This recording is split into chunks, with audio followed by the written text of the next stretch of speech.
இன்றைக்கி டாபிக் என்னென்னா ஜிம்மில் என்ன விஷயம்லாம் பண்ணலாம். ஏன்னா என்னோடய பேரண்ட்ஸுக்கும் சரி, என்னோடய ஒய்ஃபுக்கும் சரி இதை பற்றி கம்ப்ளீட் அண்டர்ஸ்டாண்டிங் இல்லை. எனக்குமே ஜிம் ஆரம்பித்த காலங்களில் இதை பற்றிலாம் தெரியாது. ஸோ இதே மாதிரி தான் நிறையா ஃபேமிலிஸ் அண்ட் புதுசாக ஜிம் சேர்றவங்களுக்கு இதை பற்றி ஒரு ஐடியாவே இல்லாமல் இருக்கும். ஸோ அவங்க எல்லாத்துக்குமே இது ஒரு அவேர்னஸ் வீடியோ மாதிரி பார்ப்போம். அதுக்கு முன்னாடி எங்கள் ஜிம் பேஜை ஃபாலோ பண்ணிக்கோங்க. உங்கள் பேரண்ட்ஸுக்கும் புதுசாக ஜிம் ஜாயின் பண்ணுறவங்களோட ஃப்ரெண்ட்ஸுக்கும் இந்த வீடியோவை ஷேர் பண்ணுங்கள்.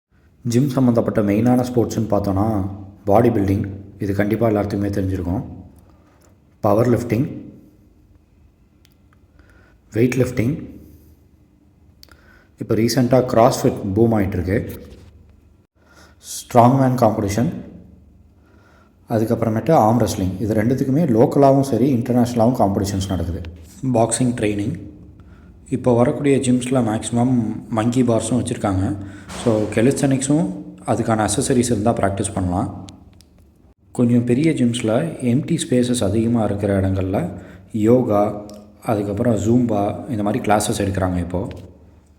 அது மட்டும் இல்லாமல் நீங்கள் எந்த ஸ்போர்ட்ஸ் அத்லெட்டாக இருந்தாலும் உங்களோட பர்ஃபார்மன்ஸை என்ஹான்ஸ் பண்ணுறதுக்கு ஜிம் ஒர்க் அவுட்ஸ் உங்களுக்கு ரொம்ப யூஸ்ஃபுல்லாக இருக்கும், இந்த இன்டர்நேஷ்னல் ஸ்போர்ட்ஸ் அத்லெட்ஸ் மாதிரி. ஃபைனலாக காமன் பீப்புள் உங்களோட ஹெல்த்தி அண்ட் ஃபிட் லைஃப் ஸ்டைலுக்காக இந்த ஜிம்மை யூஸ் பண்ணிக்கலாம். எனக்கு தெரிஞ்ச சின்ன விஷயத்த நான் ஷேர் பண்ணியிருக்கேன். இதை விட கண்டிப்பாக நிறையா விஷயங்கள் இருக்கும். உங்களுக்கு ஏதாவது தெரிஞ்சால் கமெண்ட்டில் ஷேர் பண்ணுங்கள்.